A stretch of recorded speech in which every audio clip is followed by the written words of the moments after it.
মই আজি আপোনালোকক দেখুৱাম মাটিৰ হিচাপ কেনেকৈ কৰিব লাগে, মাটিৰ জোখমাপ কেনেকৈ কৰিব লাগে। মই একেবাৰে সহজ পদ্ধতিত দেখুৱাম। যদি আপোনালোকে ভিডিঅ'টো শেষলৈকে চাই তেনেহ'লে অতি সহজে মাটিৰ হিচাপ কৰিব পাৰিব।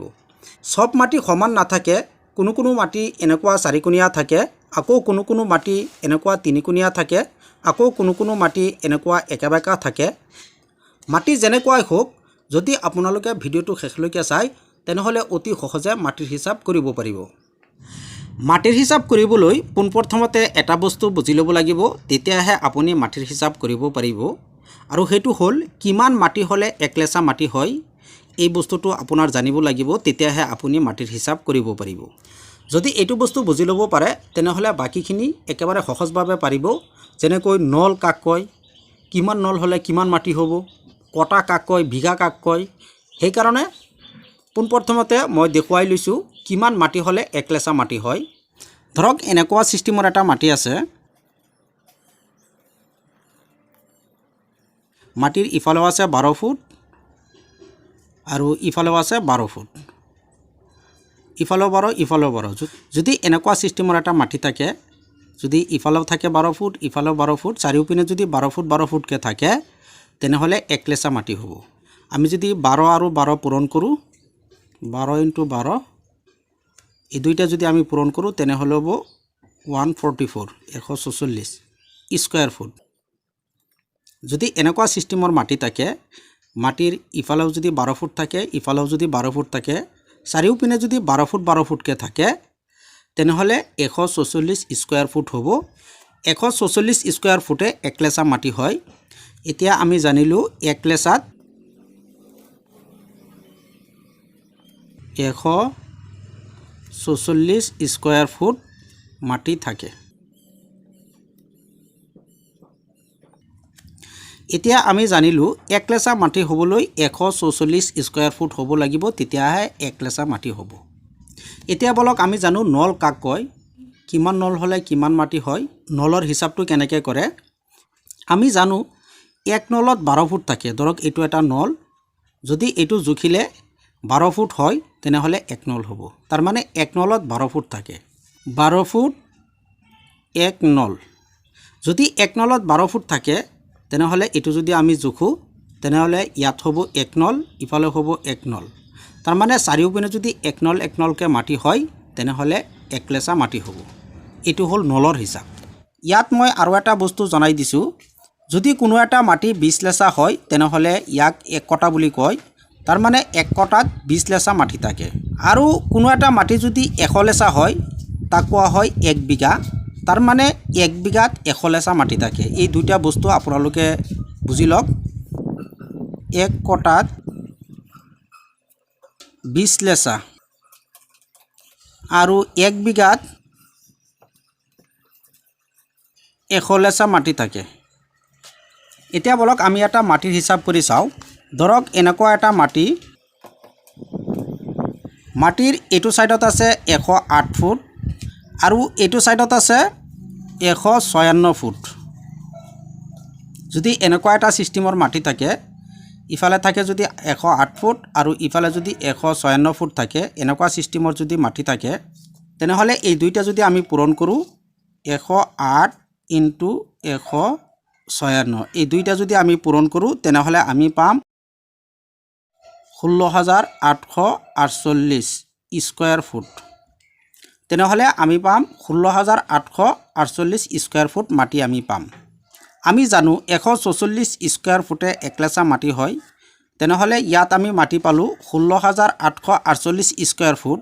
144ৰে হৰণ দিব লাগিব, তেতিয়া আমাৰ কেইলোচা মাটি আছে মাটিটো ওলাই পৰিব। 16,848ক যদি আমি হৰণ কৰোঁ, 16,848 হৰণ 144, এই দুইটা যদি আমি হৰণ কৰোঁ তেনেহ'লে আমি পাম 117। তাৰমানে ইয়াত মাটি আছে 117 লেচা। 117 লেচা হ'লে কিমান হয়? 117 লোচাত আমি কম 1 বিঘা 17 লোচা মাটি। আৰু যদি এইটো আমি নলেৰে জোখোঁ তেনেহ'লে 108 ফুটত হ'ব 9 নল আৰু 156ত হ'ব 13 নল। নলেৰে জুখিলেও আপুনি সেম প্ৰচেছত হিচাপটো ওলাব পাৰিব। এতিয়া বলক আমি আৰু এটা মাটিৰ হিচাপ কৰি চাওঁ। ধৰক এনেকুৱা সিস্টেমৰ এটা মাটি আছে, একাবেকা মাটি, এনেকুৱা এটা একাবেকা মাটি। ধৰক ইফালে আছে 90 ফুট, ইফালে আছে 100 ফুট, আৰু ইফালে আছে 130 ফুট, আৰু ইফালে আছে 110 ফুট।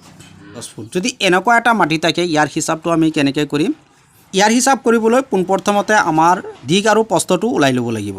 ইয়াত আছে 90 ফুট আৰু ইয়াত আছে 100 ফুট। প্ৰথমতে আমি এই দুইটা যোগ কৰিম, তাৰ পিছত এইটো 2ৰে ভাগ কৰি দিম। 90 প্লাছ 100 এই দুইটা যদি আমি যোগ কৰোঁ তেনেহ'লে পাম 190 ফুট। 190ৰে যদি আমি 2ৰে হৰণ কৰোঁ, 2ৰে যদি আমি হৰণ কৰোঁ তেনেহ'লে আমি পাম 80 ফুট। তাৰপিছত এই দুইটা যোগ কৰিব লাগিব। 110 প্লাছ 130 এই দুইটা যদি আমি যোগ কৰোঁ তেনেহ'লে আমি পাম 240 ফুট। তাৰপিছত আকৌ 2ৰে ভাগ কৰিব লাগিব। হৰণ 2ৰে যদি আমি ভাগ কৰোঁ তেনেহ'লে হ'ব 120 ফুট। এতিয়া আমি দিগ আৰু প্ৰস্থটো পালোঁ 80 ইনটু 120। এই দুইটা যদি আমি পূৰণ কৰোঁ তেনেহ'লে আমি পাম 9600 স্কোয়াৰ ফুট। এতিয়া আমি স্কোয়াৰ ফুটত এইটো আমি পালোঁ। এতিয়া আমি জানো এক লেচাত 144 স্কোয়াৰ ফুট থাকে, তেনেহ'লে 9600ক যদি আমি 144ৰে হৰণ কৰোঁ, 9600 যদি আমি 144ৰে হৰণ কৰোঁ তেনেহ'লে আমি এইটো পাম। তাৰ মাটি হ'ব 6 কটা 6 লেচা মাটি হ'ব ইয়াত। এতিয়া বলক আমি জানো যদি কোনো এটা মাটি এনেকুৱা তিনিকুণীয়া হয়, এনেকুৱা যদি তিনিকুণীয়া মাটি হয় তেনেহ'লে ইয়াৰ হিচাপটো আমি কেনেকৈ কৰিম? তিনিকুণীয়া মাটি জুখিবলৈ পোনপ্ৰথমতে আমাৰ এনেকুৱা স্কোয়াৰত বনাই ল'ব লাগিব মাটিটো। এনেকুৱা স্কোয়াৰত বনাই ল'ব লাগিব। ধৰক ইফালে আছে 108 ফুট আৰু ইফালে আছে 156 ফুট। পোনপ্ৰথমতে আমাৰ এই গোটেইখিনিৰ মাটিৰ হিচাপটো ওলাই ল'ব লাগিব। তাৰপিছত যিমান ওলাই ভাগ কৰি দিব লাগিব, আধাখিনি ল'ব লাগিব। এই দুইটা যদি আমি পূৰণ কৰোঁ তেনেহ'লে পাম, তেনেহ'লে হ'ব 16848। এইটো আমি স্কোয়াৰত পাম। এইটো 144ৰে যদি হৰণ কৰোঁ তেনেহ'লে হ'ব 117। তাৰমানে ইয়াত মাটি আছে 117 লেচা, 1 বিঘা 17 লেচা মাটি আছে।